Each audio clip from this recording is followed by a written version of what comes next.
বঙ্গবন্ধু শেখ মুজিবুর রহমানের বায়োপিক মুজিব একটি জাতির রূপকার সিনেমায় ৳1 পারিশ্রমিক নিয়ে অভিনয় করা চিত্রনায়ক আরেফিন শুভ রাজধানীর উন্নয়ন কর্তৃপক্ষের 10 কাঠার প্লট বরাদ্দ পেয়েছিলেন।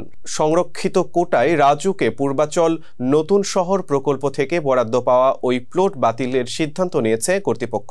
বৃহস্পতিবার রাজুক সূত্রে এ তথ্য জানা যায়। এছাড়া আরেফিন শুভর সাথে সিনেমাটির প্রযোজক লিটন হায়দারের প্লটও বাতিলের সিদ্ধান্ত নিয়েছেন কর্তৃপক্ষ।